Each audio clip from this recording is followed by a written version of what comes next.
I am 84 years old. I sit in this chair by the window most days now, watching the light change across the floorboards, and I have come to realize that my entire life was a pursuit of a ghost. I spent 60 years chasing a version of myself that never existed, and in doing so, I stepped right over the man I actually was. It is a strange thing to reach the end of your time and realize you are a stranger to yourself. I don't say this to be dramatic. I have no audience here but the dust motes. I say it because it is the plain, heavy truth. I lived my life as if I were auditioning for a role that was never cast. I was running toward a finish line that kept moving, and now that I've stopped running, I see there was no race at all. When I was 24, I had a very specific vision of who I was supposed to be. I called him the man I will become. He was successful, of course. He was composed. He was a man who didn't let his hands shake or his mind wander.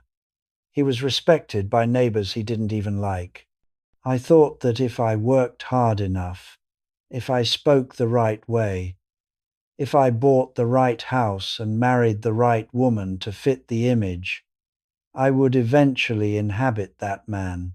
I thought I would wake up one day and finally be him. I spent my 30s working at a firm where I was little more than a ghost in a suit.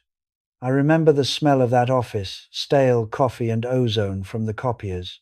I stayed late, not because I loved the work, but because the man I will become was the kind of person who stayed late. I missed my son's first steps because I was finishing a report that no one remembers now. I told myself it was a sacrifice for the future. I told myself that once I reached the next level, I could finally stop and be a father. But the next level just had another level above it. I remember my wife, Elena, sitting across from me at the kitchen table. This would have been in the late 70s. She was wearing a yellow sweater I'd bought her for her birthday. She was talking about her day, about a book she was reading, about the way the light looked on the trees in the park. And I wasn't there. I was nodding, but I was actually inside my own head, rehearsing a conversation I needed to have with my boss the next morning. I was curating my responses to fit the image of the man I thought I needed to be. She stopped talking mid-sentence. I remember the silence. It was heavy. I looked up, and she was just watching me, not with anger, but with a kind of profound sadness. "Where are you, Arthur?" she asked. "I'm right here," I said. "No," she whispered. "You're somewhere else. You've been somewhere else for years." I didn't understand her then. I thought she was being difficult. I thought she didn't appreciate how hard I was working to build our life. I didn't realize that while I was busy building a life for a fictional version of us, the real life, the one happening right there in that kitchen, was starving to death. I spent my 50s accumulating things. I bought a house with a wraparound porch because I thought that's where an important man sits in his twilight years. I bought a car that was too expensive to maintain. I joined clubs where I didn't enjoy the company. Every choice was a brick in a wall. I was building around a person who didn't exist. I was so convinced that if I just checked all the boxes, I would eventually feel arrived. But you never arrive. You just get older. The turning point was quiet. It wasn't a car crash or a sudden bankruptcy. It was a Tuesday afternoon, about 6 years ago. Elena had been gone for 2 years by then. Cancer took her quickly, and in those final months, I realized with a sickening clarity that I didn't know how to talk to her without the mask. I didn't know how to just be a man grieving his wife. I was still trying to be the strong husband, the one who manages everything perfectly. I even performed at her funeral. I gave a eulogy that was perfectly phrased, perfectly timed, and entirely hollow. I was more concerned with how the mourners perceived my grief than I was with the grief itself. Anyway, that Tuesday afternoon, I was cleaning out the attic. I found an old box of my journals from when I was in my early 20s.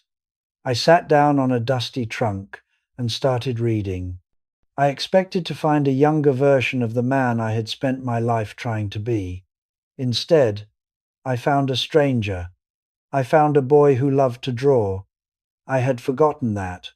I found pages and pages of sketches, trees, old buildings, the way a person's mouth looks when they're about to laugh. I found entries where I talked about wanting to live in a small house by the water and spend my days reading and wandering through the woods. I felt a coldness settle in my chest. As I read those pages, I realized that at 22, I had been a real person.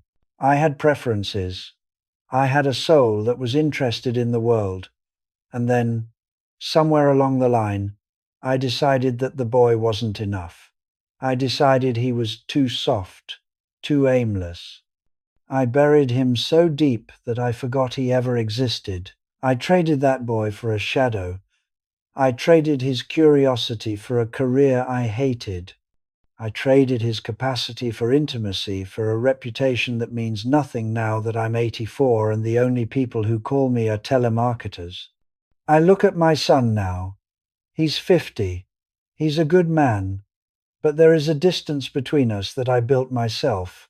He treats me with a polite kindness, the way you treat a distant relative or a historical monument. He doesn't know me. How could he?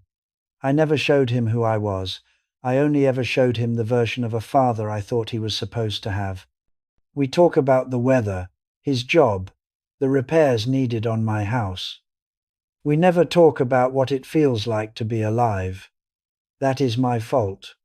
I taught him that life is a performance, and now we are both trapped on different stages, watching each other through the curtains. It's the small things that haunt me the most now. I think about the mornings I could have spent lingering in bed with Elena, just listening to the birds. Instead, I rush to the shower, my mind already at the office. I think about the hobbies I abandoned because they weren't productive. I haven't picked up a charcoal pencil in 50 years. I think about the friends I let drift away because they didn't fit the social circle I thought I needed to belong to.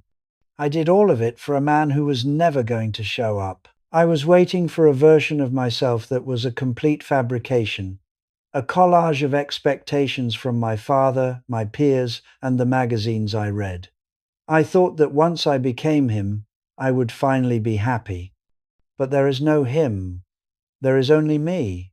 And me is an 84-year-old man with a quiet house and a lot of empty rooms. If you are younger than me, and most everyone is, I want to tell you something. And I'm not saying this to be a teacher. I'm saying it because I am a man who has reached the end of a long road only to realize I was on the wrong map. Be very careful about the person you are trying to become. Ask yourself if that person actually exists, or if they are just a ghost you're chasing to avoid the discomfort of being who you are right now. We are told so often that we need to make something of ourselves. But we are already something. We are already here. The tragedy of my life isn't that I failed. By most standards, I was very successful. The tragedy is that I succeeded at being someone else. I won a prize for a role I didn't even want to play. Don't wait for a right time to be yourself. Don't assume that once you get the degree, or the promotion, or the house, you can finally take off the mask. The mask has a way of grafting itself to your skin if you wear it too long. Eventually, you can't take it off without tearing away your own face. I spend a lot of time now thinking about that boy in the attic. I try to remember what it felt like to draw something just because it was beautiful. I try to remember what it felt like to speak without wondering how my words would be weighed by others. It's hard. It's like trying to remember a dream you had decades ago. I don't have much time left. My heart is tired, and my breath is short. I'm not afraid of dying. Exactly. I'm just sad that I'm only now starting to live as the person I actually am, right when the curtain is coming down. It's a bit of a cosmic joke, isn't it? To finally find yourself when you have nowhere left to go. I don't go to the clubs anymore. I don't care about the reputation I spent 60 years polishing. I sit here and I look at the trees. I've started sketching again, though my hands shake so much the lines are barely recognizable. But it doesn't matter. For the first time in my life, I'm not doing it for the man I will become. I'm doing it for the man who is sitting in this chair right now. It is a lonely feeling, realizing your life was a case of mistaken identity. But there is also a strange, quiet peace in finally stopping the chase. I am not that successful, composed, important man. I never was. I am just Arthur. I am a man who loved a woman named Elena and didn't know how to tell her. I am a man who likes the way the sun hits the dust on the floorboards. I am a man who regrets a great deal, but who is finally, at the very end, present for his own life. If you have people who love you, let them see you, not the version of you that you think they want, but the real, messy, unsure person you are when no one is watching. Don't make them wait 60 years to meet you. They might not have that much time, and neither might you. The world will try to tell you who you should be. It will give you 1,000 templates and tell you to pick one. It will tell you that being someone is more important than being yourself. Don't believe it. It's a lie that will leave you sitting in a big house with a cold heart. I think I'll stop now.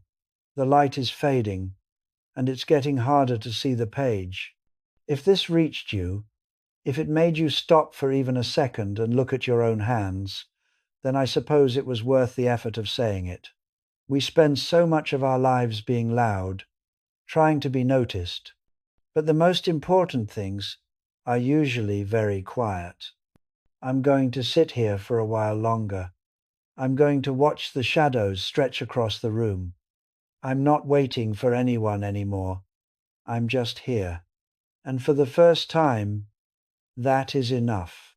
If you found something in these words that you needed to hear, I'm glad. It's a strange thing, talking into the void like this. But if you're willing, perhaps you could share a moment where you felt you were finally being yourself. It would be nice to know there are others trying to find their way back to the person they used to be. Take care of your time. It's the only thing you truly own, and it slips away so much faster than you think. Don't spend it chasing ghosts. Goodbye.